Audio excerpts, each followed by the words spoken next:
Okay, we're going to take a look at inequalities. And here's some examples of inequality statements that you might have seen in your travels. If your age is less than 6, you eat free.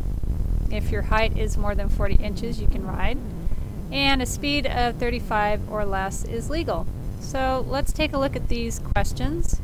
Go ahead and answer them real quick with your examples, and then replay or continue this video to see the answers. Alright, so if you name 3 ages of children who can eat free at a restaurant, maybe some sample ages are 3, 4, and 5. And does a child who is 6 years old eat free? Well, the answer to that is no. Name 3 heights of children who can ride at an amusement park. Well, some sample inches would be 42 inches, 43, 44 inches. And can a child who is 40 inches tall ride? The answer is no. You have to be more than 40. Name 3 speeds that are legal. Is a driver who is traveling at 35 miles per hour driving at a legal speed.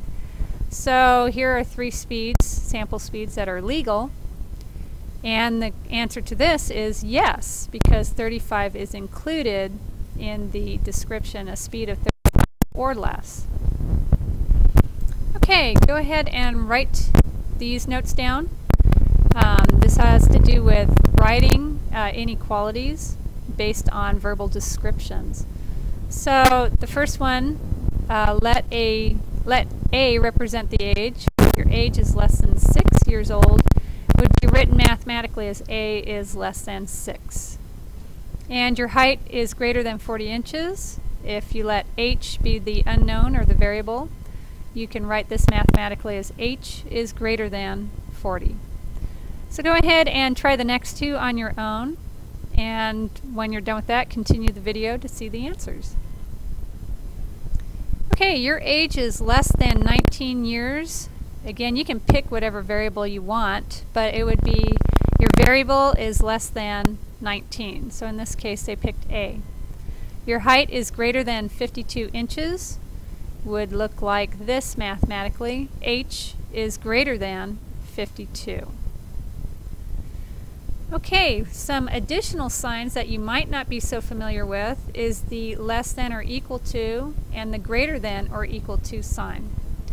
So that would be used in these 2 examples. Your speed is less than or equal to 35 miles per hour. So the point that you have this phrase is less than or equal to is very important, because that's going to change your sign. Now you have a half of an equal sign underneath your inequality. Your speed is greater than or equal to, there's that phrase again, or equal to, so that puts the half of the equal sign underneath the greater than symbol. Okay, go ahead and try that with the bottom 2 problems, and then continue the video to see the answers. Alright, your speed is less than or equal to 62, would be written as speed, or S in this case, is less than or equal to 62. And your speed is greater than or equal to 42, would be written as S, or again, whatever variable you want to use, is greater than or equal to 42. Alright, here is a summary of a table summary showing some of the more common verbal phrases that correspond to mathematical inequalities. So copy this down in your math journal so you can refer to it as we go through inequalities.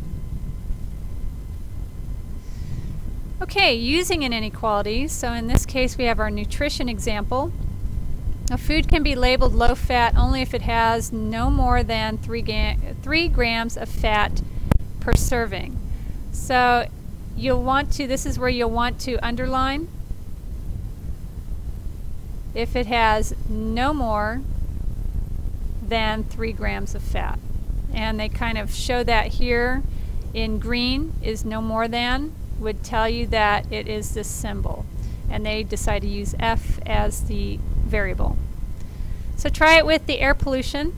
to meet a certain air quality standard, an automobile must have a fuel efficiency of not less than 27.5 miles per gallon. Go ahead and try that and then continue the video. Alright, well, if you were to copy this down, the important phrase is not less than. So what would be not less than? You would write E, or whatever your variable is greater than or equal to 27.5, because not less than means that it's got to be greater than. Okay, determining the truth of an inequality. If you're given an inequality statement, such as s minus 7 is less than 5, and they're saying the solution is s is 14, again, the first thing you do is you write the inequality. That's your topic sentence. Then the next step, you're going to plug in what your variable is, in this case 14. Notice what they did here though. They put a question mark over the less than sign because we're not sure if this is going to be a true statement or not. And once we simplify 14 minus 7 to get 7, we indeed find out that 7 is not less than 5, and so they put the slash through to show that this is a false sentence. Okay, for B, do the same thing. Write the inequality again, then plug in your solution, and again include the question mark to show that you're not sure if this is true or not. And then as you simplify, you bring down the question mark until you get a single value to show that 12 is greater than or equal to 12.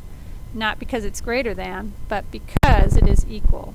So this is a true sentence. Alright, so let's try it with A and B.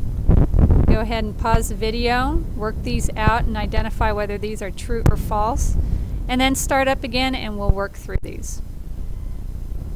Okay, so if we work these out, I'm going to go ahead and leave this here and just do the plug-in. So if we have 6 minus 9 is less than 4.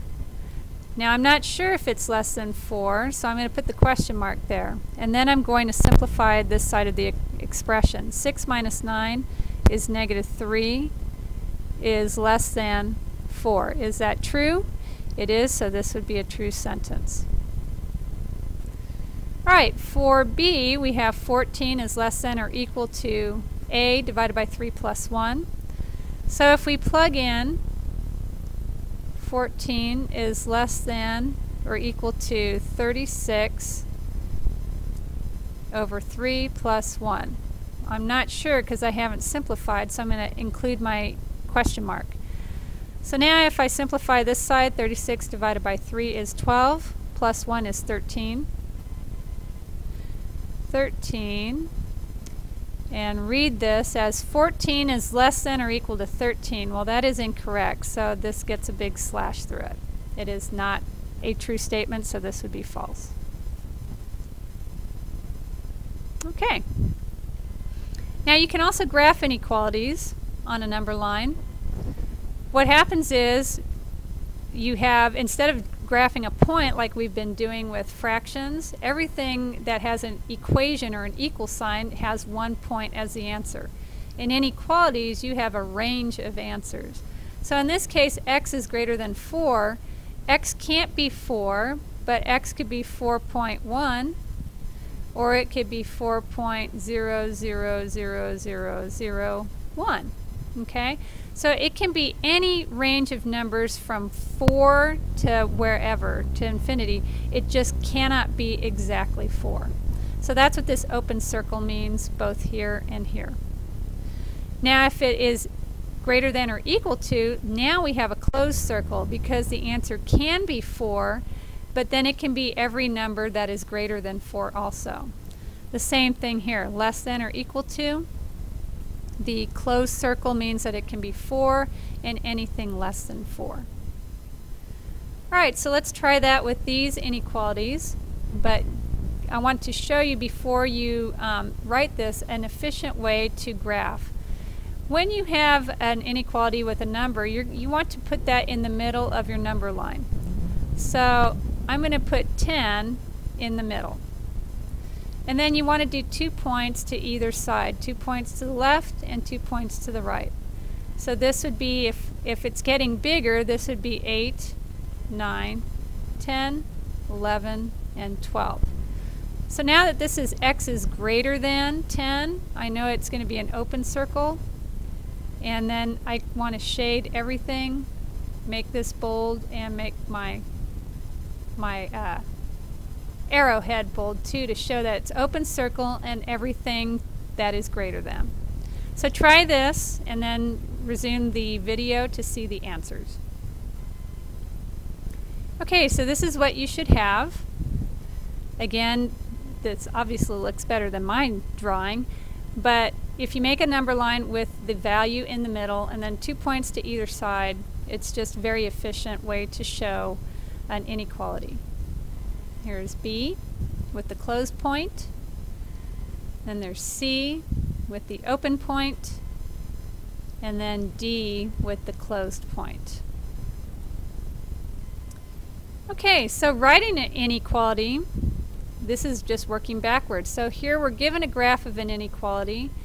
The open circle means that it is not included in the graph, so we would write this as x is greater than 10.